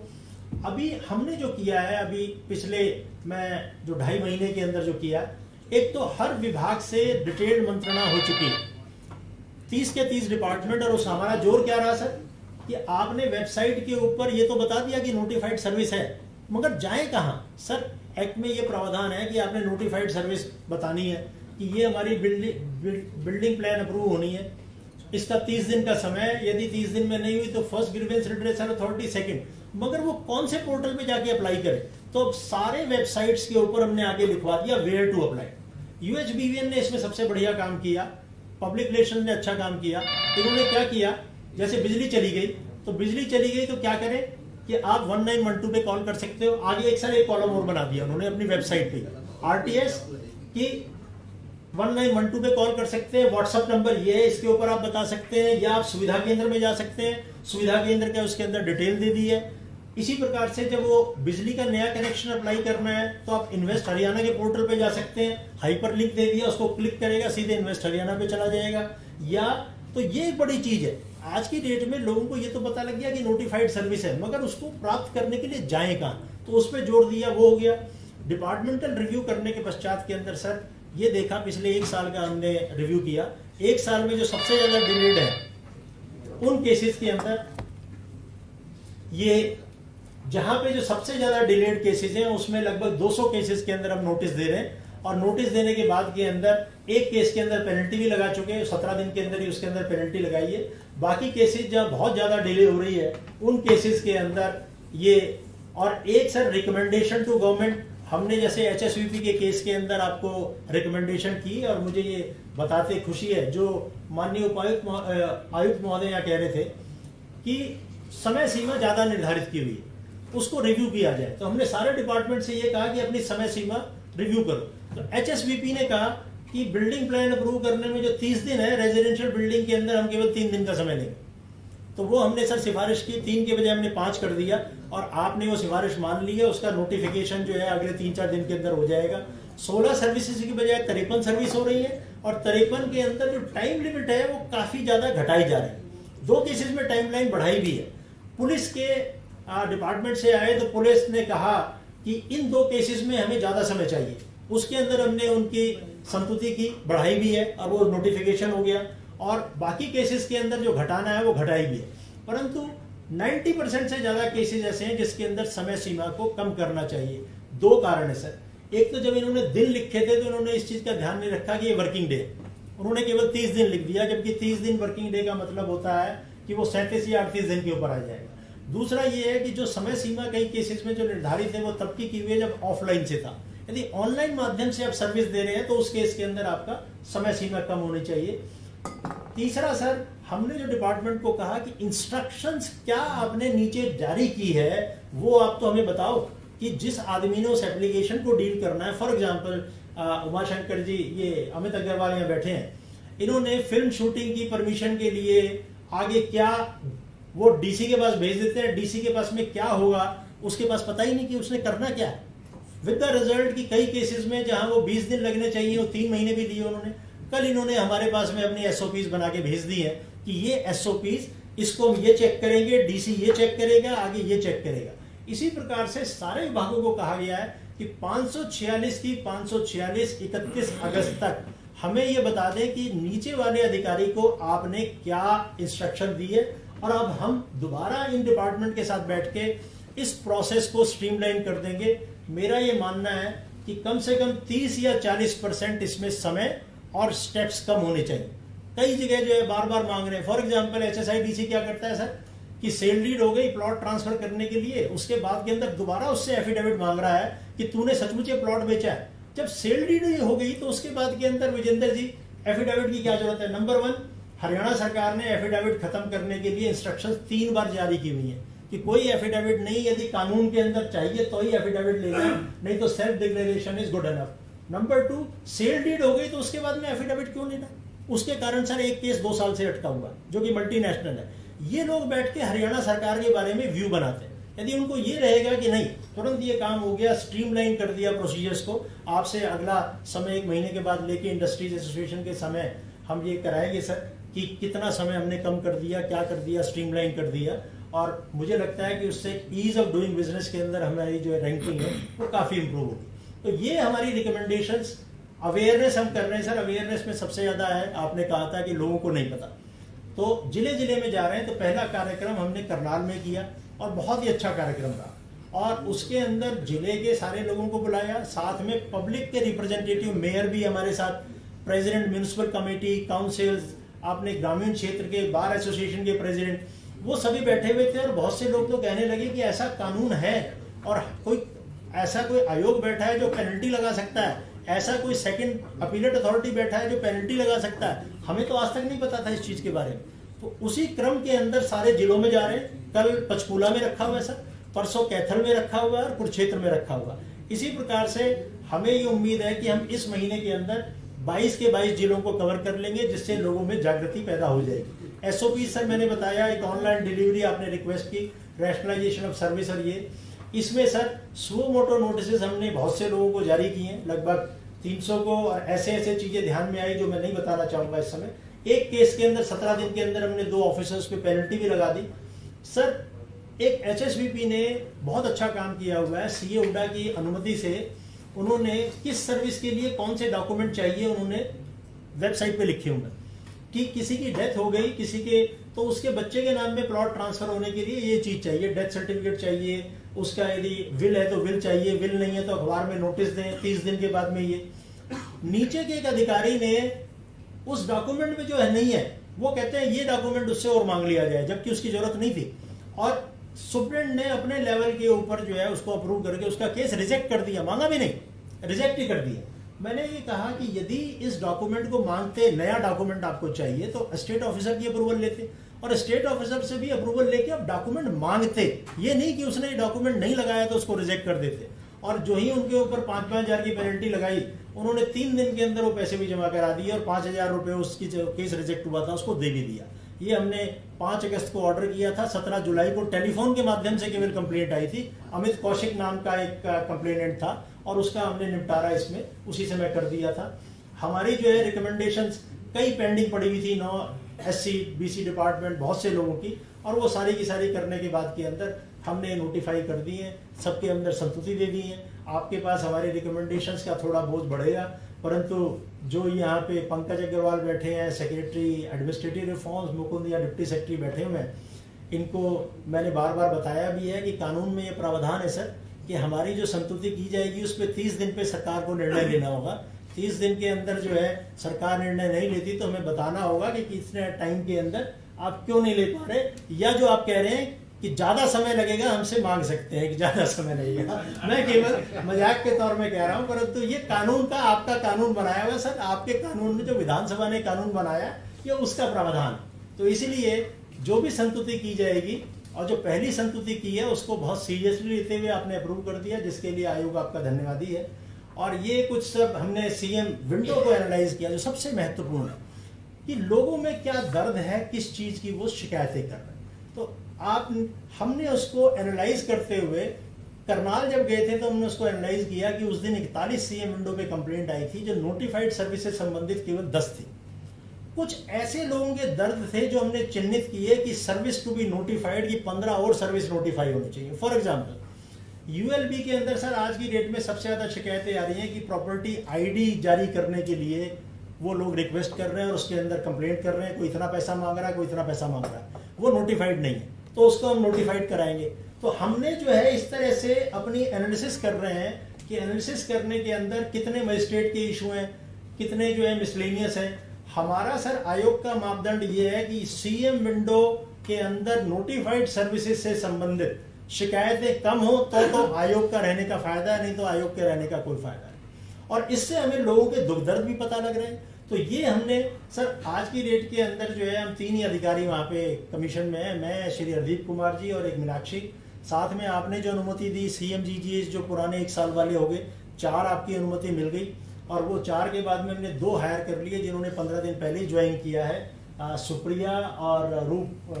बहुत ही बढ़िया सर ये दोनों बच्चे। तो आज जो है जो एनालिसिस वगैरह करते हैं, जैसे ये एनालिसिस जो रोज सीएम विंडो को देखते हैं कितनी क्या है, 4 की अनुमति मिली है, इतना सर इतने लोग हम यहाँ पे नहीं है कि इसको देख पाए, परंतु हम साथ साथ के अंदर असली चीज जैसे अभी हमने सीएम विंडो पे सर करनाल में देखा कि एक आदमी ने अप्लाई किया कनेक्शन के लिए और वो डिपार्टमेंट वाले कहते हैं रोड कटिंग पॉसिबल नहीं है। यहीं कोई बड़ा इंडस्ट्रियलिस्ट आता तो उस केस में तो रोड कट तुरंत हो जाता। सर जो ही किया तो उसके बाद में हमने इसका सुओ मोटो संज्ञान लिया और उसको कहा है, और एसडीओ ने परसों उसको कांटेक्ट भी कर लिया, पैसे जमा हो गए, उसका कनेक्शन 1-2 दिन में जारी होने वाला है एकदम सीएम विंडो से। मतलब उसने अपील नहीं की। यदि वो डेजिग्नेटेड ऑफिसर से ऑटो अपील सिस्टम होता तो अपने आप चली जाती समय के बाद। तो लोगों के दुख दर्द का इसी प्रकार से एक का जो है पानी का ये जो है सर यहाँ पे उसके पड़ोस के अंदर एक है सीवेज का कनेक्शन, वो कहते हैं मैं यहाँ से तेरा नहीं होने दूंगी। और अभी क्या हुआ कि फिर जब हमने इसका संज्ञान लिया तो पुलिस पहुंच गई।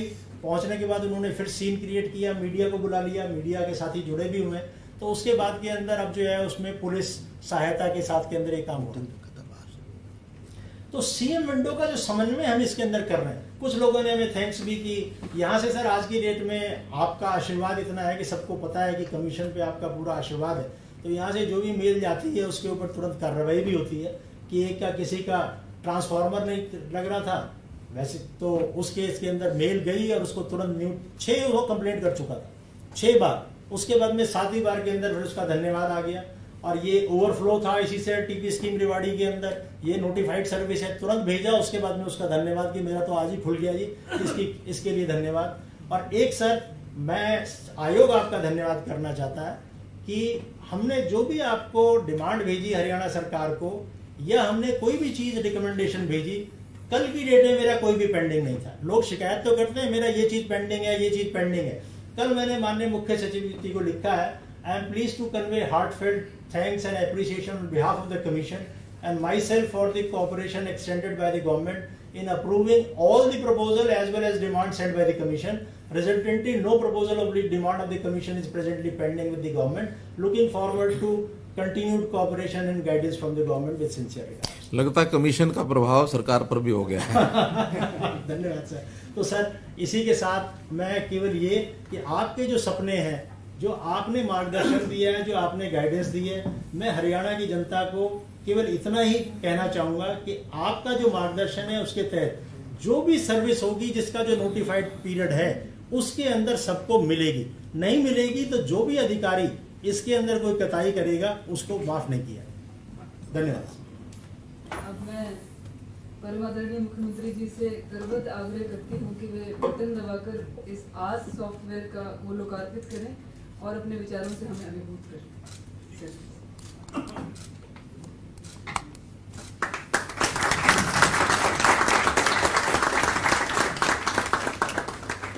एक बार और क्लिक करें, पोर्टल खुल गया।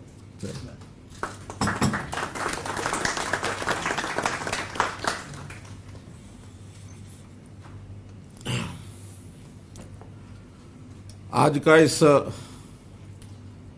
कार्यक्रम में जुड़े हुए सभी हमारे ऑनलाइन पर जुड़े डिस्ट्रिक्ट से उपायुक्त महोदय, अन्य अधिकारीगण, यहाँ इस हॉल में बैठे हुए सभी वरिष्ठ अधिकारीगण, विशेष तौर पर राइट टू सर्विस कमीशन के हमारे chief commissioner Shri T C. Gupta ji और हरदीप सिंह जी, वास्तव में आज का दिन बहुत ही एक क्रांतिकारी दिन ऐसा मैं अपनी एडमिनिस्ट्रेशन के सिस्टम में समझता हूँ, क्योंकि हम लोग इस आईटी के सिस्टम को बहुत तरीके से उपयोग कर रहे हैं। और शुरू से ही जब हमने सत्ता संभाली 26 अक्टूबर और 2014, तो उस समय इतनी भीड़ रहती थी मुख्यमंत्री आवास, मुख्यमंत्री कार्यालय, मंत्रियों के आवास, मंत्रियों के कार्यालय और फिर अधिकारियों के पास भी एक लाइन लगी रहती थी। और उसमें 4th फ्लोर पर जो जिसको कहना चाहिए कि बहुत से एजेंट्स भी, ये भी भीड़ लगी रहती थी, भरा रहता था। मैंने अपने ही समय में देखा, पहले भी जब सरकारें चलती थी उस समय भी कभी कभी सेक्रेटेरिएट में या किसी न किसी मंत्री, मुख्यमंत्री के आवास पर जाने का जब मौका मिलता था तो बहुत मैं अपने आप को एक ऐसे स्थिति में पाता था कि भी ये लोग आज़ाद भारत के अंदर कैसी स्थिति बनी हुई है कि जिस किसी को सरकार से काम होता है, छोटा काम हो, बड़ा काम हो, राजधानी की ओर चल पड़ता है। तो उस नाते से इस सारी की व्यवस्था ऐसी क्यों ना हो कि सरकारी काम है, सरकारी काम है, उसको घर बैठे काम का लाभ क्यों नहीं मिलना चाहिए। तो हरियाणा सरकार जो है वो नागरिक के डोर स्टेप पर पहुंचे, इसके लिए सिस्टम संयोग से आईटी के ये जो प्रावधान है उसका जो उपयोग है उसको भी समझने की कोशिश की कि हम इससे क्या क्या चीज़ें आगे बढ़ा सकते हैं। सबसे पहले 25 दिसंबर 2014 को हमने सीएम विंडो की शुरुआत की, मात्र 1.5 महीने में ही। और उस सीएम विंडो के माध्यम से आज नागरिक जो है अपने घर में बैठे हुए अपने स्थान पर, उसके शहर के नज़दीक, कस्बे के नज़दीक, जहाँ भी उसको सीएम विंडो मिलती है वहाँ, और वो जो अपनी कंप्लेंट को डालता है। मेरा ख्याल है लगभग, मैं गलती पर नहीं हूँ तो लगभग 9 लाख कंप्लेंट्स सीएम विंडो पर आ चुकी हैं, और उसमें से 8-8.25 लाख का एक्शन टेकन भी हो चुका है। तो 9 लाख लोग यदि अपने घर से कंप्लेंट ना डालते और चंडीगढ़ की तरफ रास्ता करते तो आज 2500 दिन हुए हैं, हर दिन का हिसाब लगा लो कितना पड़ता, यानी 2500 से करें तो क्या 400 बनता है कि 4000 बनता है?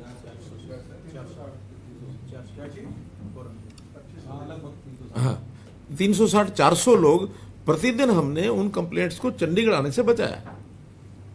तो उस एक कार्यक्रम के माध्यम से सब इतना हो गया। फिर हमने जो जितने भी आईटी के, टेक्नोलॉजी के जितने कार्यक्रम किए, उसका जो लाभ मिला है जनता में, उसका एक असर है। आईटी भले वो कहते तो इंफॉर्मेशन टेक्नोलॉजी आईटी है, लेकिन मैं इसको इमीडिएट ट्रांसमिशन या इमीडिएट ट्रांसफॉर्मेशन आईटी का मतलब ये निकालता हूँ कि इमीडिएट काम हो जाए।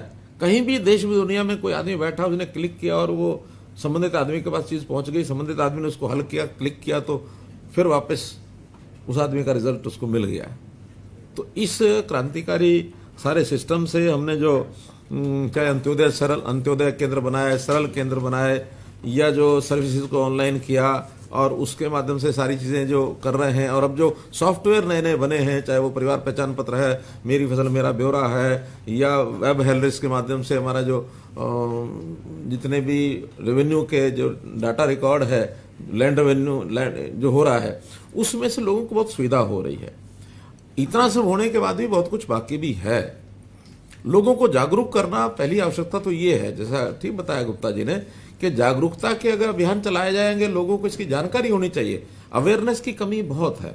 हम ऐसे कमरे में बैठ करके प्रोग्राम बना लेते हैं और आपस में कंसल्ट करके उसको रिफॉर्म भी कर लेते हैं, और हमको लगता है कि सारा सुविधाजनक हो गया, लेकिन उसमें समय लगता है जब लोगों तक उसकी जानकारी पहुंचती है। लोगों तक ये जानकारी पहुंचे और उसका सोल्यूशन इमीडिएट हो, इसके लिए जितने सिस्टम हमको बनाने चाहिए वो बनाने चाहिए। हमारी जो 546 सेवाएं जो बताई गई हैं, जो 38 विभागों की, इसके अंदर जो मैंने अभी पहले कहा कि जितनी ऑनलाइन हो गई हैं 277 ठीक है, बाकी बची हुई ये भी ऑनलाइन करनी चाहिए। जो नोटिफाई नहीं हुई उनको नोटिफाई करें।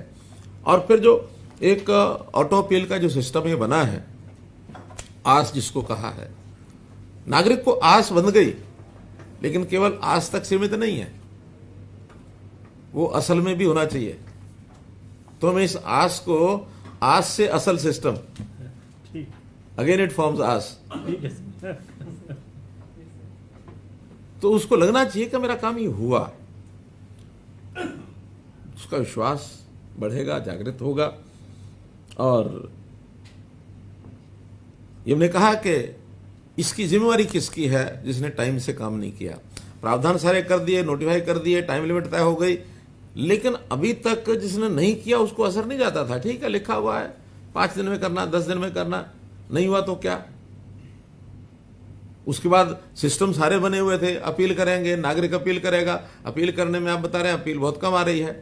तो जो मुझे गुप्ता जी ने बताया कि एक ऑटो अपील का सिस्टम लाने जा रहे हैं, वास्तव में मुझे उस दिन बड़ा अजीब लगा कि इसके परिणाम क्या क्या होंगे। ऑटो अपील में जो स्टेक होल्डर्स हैं, उसमें डिपार्टमेंट है, एम्प्लॉई हैं उसके, फिर पब्लिक है जिसकी समस्या है, जिसने हल किया है, और कमीशन भी है। तो इसमें सबसे ज़्यादा अगर थोड़ा सा इसका दबाव महसूस होगा तो एम्प्लॉइज पर होगा। नागरिक तो प्रसन्न होगा, लेकिन एम्प्लॉइज पर जो दबाव होगा, उस दबाव में से उसको पहला तो उसको भी समझाने की आवश्यकता है कि ये टाइमली करना पड़ेगा। आज हमने इसको लॉन्च कर दिया, लॉन्च करने के बाद सबको जानकारी हो गई और सब होने लग जाएगा, मुझे इसमें थोड़ा सा भी कमी लगती है। एक हम चाहे पत्राचार द्वारा, चाहे डिपार्टमेंट्स में मीटिंग्स लेकर के अपने सारे एम्प्लॉइज, जितने अधिकारी, जितने नोडल ऑफिसर, उन सब तक ये बात पहुंचानी पड़ेगी। आज तक जो चल गया सो चल गया, उसमें भी बहुत बहुत रिक्वेस्ट है। इनको लाने में क्या दिक्कत है? नहीं, लाने में दिक्कत नहीं है मेरे में। हमने कहा पुराना, आपने कहा बीती ताई बिसार दे, नहीं, लेकिन आज भी राइट टू सर्विस में टिल डेट जो पेंडिंग है, मैं समझता हूँ 1,41,000 काम ऐसे जो हुए ही नहीं होंगे। टाइम लिमिट कि आपको 30 दिन के लिए समय दिया हुआ है, 7 दिन और भी समय देना है, 37 दिन का समय अभी आप दे रहे हैं, तो क्यों नहीं 1,41,000 होनी चाहिए? उसको भी ढीला नहीं छोड़ना। फिर वार्निंग से लेकर के और किसी भी प्रकार की आगे चाहिए, क्या कहते हैं, stick and carrot, carrot and stick, दोनों का उपयोग करना चाहिए। हमने तो पिछले वर्ष गुड गवर्नेंस डे 25 दिसंबर को, दिसंबर में तो होता ही है 25 दिसंबर को, वो भी एक प्रकार से पूरा महीना ही बचता है, तो 4 महीने में इस सारे का मूल्यांकन हर एक एम्प्लॉय का करना चाहिए। जिला लोग जितना काम कर रहे हैं, हमारे एम्प्लॉइज खूब काम अच्छा कर रहे हैं, फिर भी जो नहीं कर रहे हैं उनके लिए स्टिक का इस्तेमाल, और जो कर रहे हैं उनके लिए कैरेट का इस्तेमाल ये जरूर करना चाहिए, उसका उपयोग करना चाहिए। और नागरिकों को लगना चाहिए कि सरकार जो है प्रोएक्टिव होकर के हमारे द्वार पर पहुंची है। अभी जैसे हमने परिवार पहचान पत्र के माध्यम से ये जो परिवार उत्थान, अंत्योदय उत्थान परिवार योजना जो बनाई है, इसका अर्थ ये है कि हम सिलेक्ट करके लोगों के घरों पर पहुंचे। आज तक क्या होता है, केंद्रीय योजनाएं हों, प्रदेश की योजनाएं हों, हम घोषित करते हैं, पब्लिश करते हैं और आह्वान करते हैं लोगों को कि ये योजना बनाई है, जिसको लाभ उठाना उठाइए। सामने वाला व्यक्ति जो आ जाए वो लाभ ले जाए, नहीं आए व्यक्ति समाज में आखिर हमारी अप्रोच बहुत रूट लेवल तक बनी हुई है। कुल मिलाकर के 70 लाख परिवार हैं हमारे। आज आईटी के ज़माने में 70 लाख परिवारों को 1 by 1 ट्रैक करना कोई मुश्किल थोड़ा ही है। तो इसलिए उसका सारा डाटा परिवार पहचान पत्र में जो बन रहा है, उसके अंदर जो नीडी लोग हैं, जो डेफिशिएंट ऐसे परिवार हैं, उनको उन चीज़ों का लाभ मिले, चाहे वो एजुकेशन के हिसाब से है, चाहे वो इनकम रोजगार के हिसाब से है, चाहे हेल्थ वाइज है, चाहे और भी कोई कारण है, उनको ध्यान रख करके उनकी चीज़ों का लाभ देंगे। और उसके लिए जो सारी सर्विसेज हैं, उसमें जो पात्र है वो सर्विस का लाभ जरूर ले सके। और उसने एक बार सर्विस लेने के लिए अप्लाई कर दिया तो टाइमली उसको सर्विस मिले, नहीं टाइमली मिली तो right to information, right to service commission, उसमें इतना बड़ा एक प्रावधान जो किया है, ये वास्तव में बड़ा सराहनीय है। और इसके लिए मैं हमारे जो कमीशन के चीफ कमिश्नर हैं, कमिश्नर हैं, जो डिपार्टमेंट है उनके अधिकारी हैं, इनको सबको, और आईटी विभाग ने भी बहुत बड़ा काम किया है। तो उस आईटी विभाग ने जितना काम किया उसके नाते से ही ये चीज़ें आगे बढ़ रही हैं। तो सॉफ्टवेयर का ये सारा सिस्टम अपने आप में बड़ा महत्वपूर्ण होता है। टारगेट तय करना कि ये हमने करना है, लेकिन कैसे करना है वो तो इस आईटी सिस्टम के माध्यम से आगे बढ़ता है। इनका बहुत बहुत इनको बधाई देता हूँ, इनको शुभकामना देता हूँ। और जनता को भी, हरियाणा की जनता को भी मैं आज बधाई देता हूँ कि वास्तव में हमारे रहन सहन को आसान बनाने के लिए, जिसको ईज ऑफ लिविंग कहते हैं, ईज ऑफ लिविंग के नाते से हमारा जो सरकार का एक सिस्टम बना है, उस पर हम आगे बढ़ेंगे। लोगों को महसूस होना चाहिए कि आज हम पहले से बहुत प्रसन्न हैं। यानी भूटान एक देश है जहां हैप्पीनेस कोशेंट, कौन सा है, मिनिस्ट्री है, उनकी एक मिनिस्ट्री है, मिनिस्ट्री ऑफ हैप्पीनेस। तो हैप्पीनेस कोशेंट नापा जाता है, हमारे यहाँ जैसे प्राइस इंडेक्स नापा जाता है ना, ऐसे उनके यहाँ हैप्पीनेस कोशेंट इंडेक्स ये नापा जाता है कि हमारा समाज कितना खुश है, या इसमें कौन परिवार कितना खुश है। तो ऐसा हैप्पीनेस का जो कल को कोई इंडेक्स अगर हमको बनाने की जरूरत पड़ जाए तो हम भी उस अनुसार आगे बढ़ें कि हैप्पीनेस कोशेंट हमारा कितना आगे बढ़ रहा है, कितने लोग खुश हो रहे हैं। लोगों को संतुष्टि, सरकार का यही काम है, संतुष्ट करना, उनको प्रसन्न करना, उनकी तकलीफों को दूर करना। तो वो तकलीफें इन सारे सिस्टम से दूर होंगी। और बहुत बड़ा एक आज क्रांतिकारी कदम उठाया। आपका बहुत बहुत आभार, बहुत बहुत धन्यवाद। बहुत बहुत धन्यवाद सर। वो माननीय डीसी साहब को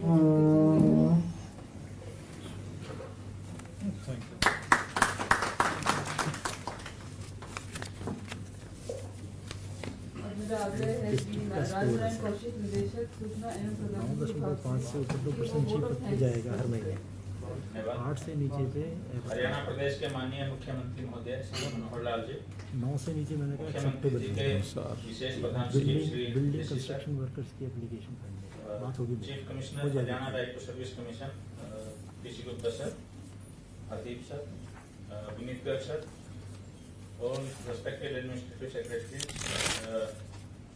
कारण ही हम आगे नई स्कीम्स जो हैं उनको हम ढूंढते हैं। जो विभाग हैं वो भी ये कोशिश करते हैं कि उनके कौन कौन से काम हैं जो ऑटोमेटिकली IT के माध्यम से हो सकते हैं, और वो सारे काम जो है उनको इम्प्लीमेंट करने का मौका हमारे डिपार्टमेंट को मिलता है। मैं मुख्यमंत्री जी का धन्यवाद करता हूं, उन्होंने वो एक प्रेरणा स्रोत हैं पूरे विभाग के लिए, हमारे पूरे कार्यक्रम के लिए। मैं DC सर और DC गुप्ता सर का भी धन्यवाद करना चाहूँगा, जिनके अथक और निरंतर प्रयासों के कारण आज जो ऑटो अपील सिस्टम है इसका उद्घाटन हुआ है, जिन्होंने लगातार पिछले जैसा DC गुप्ता सर ने बताया कि 2-3 साल से इसके ऊपर प्रयास चल रहे थे और उन प्रयासों के कारण आज जो है ये सक्सेसफुल हो पाया है। आपका बहुत बहुत धन्यवाद। मैं NIC की टीम को भी धन्यवाद करता हूं जिन्होंने इसके अंदर इम्प्लीमेंट किया है। NIC और डाइटेक की सरल टीम जो है इन्होंने इस पूरे सिस्टम को इम्प्लीमेंट किया है। DC गुप्ता सर की गाइडेंस के हिसाब से उन्होंने जिस तरीके से गाइडेंस किया, विनीत गर्ग सर की गाइडेंस के हिसाब से, तो NIC और डाइटेक टीम का बहुत बहुत धन्यवाद, विनीत सर का बहुत बहुत धन्यवाद, सभी माननीय प्रशासनिक सचिवों का बहुत बहुत धन्यवाद जो जिन्होंने इस कार्यक्रम में शिरकत की। साथ ही साथ आप सबसे रिक्वेस्ट है कि क्योंकि आज तो सिर्फ सोशल जस्टिस एम्पावरमेंट और UHBVN के लिए ही ये शुरू हुआ है, इसमें और 2-3 महीने लगेंगे पूरे के पूरे सारी की सारी जो राइट टू सर्विस के तहत जो सेवाएं हैं उनको कवर करने में। तो आप सबकी तरफ से डेजिग्नेटेड ऑफिसर्स की list, first grievance redressal authority की list, contact number, second grievance redressal authority की लिस्ट और कॉन्टैक्ट नंबर, वो सभी चाहिएंगे ताकि हम उसको सरल सिस्टम में और आज सिस्टम के अंदर इंटीग्रेट कर सकें। तो अगले 2 से 3 महीने के अंदर हमारा प्रयास रहेगा कि ये पूरे सारे के सारे डिपार्टमेंट और सारी सर्विसेज जो हैं इस सिस्टम के तहत कवर हो जाएं। तो आप सबका धन्यवाद और आप सबसे एक आग्रह है कि आप ये जो है इसकी तरफ हमारी मदद करें। साथ ही मीडिया से और YouTube के थ्रू जो हमारे मीडिया और प्रेस के साथी जुड़े हुए हैं उन सबका बहुत बहुत धन्यवाद। जैसा कि मुख्यमंत्री महोदय ने कहा कि हम सिस्टम बना लेते हैं लेकिन जनता तक उसका प्रचार प्रसार नहीं हो पाता है, तो वो काम करने के लिए मीडिया और प्रेस जो है सबसे कारगर है। आप सबसे रिक्वेस्ट है कि भी आप जो है इस कार्यक्रम का ज़्यादा से ज़्यादा प्रचार प्रसार करके जनता तक इसको पहुंचाएं ताकि इसका जो सरकार का जो ये प्रयास है वो जनता तक पहुंच पाए। आप सबका बहुत बहुत धन्यवाद आने के लिए। Thank you very much. सभी से निवेदन है कि नीचे हॉल में हाई टी का अरेंजमेंट है, कृपया नीचे आए और जलपान ग्रहण करें। धन्यवाद। ऑनलाइन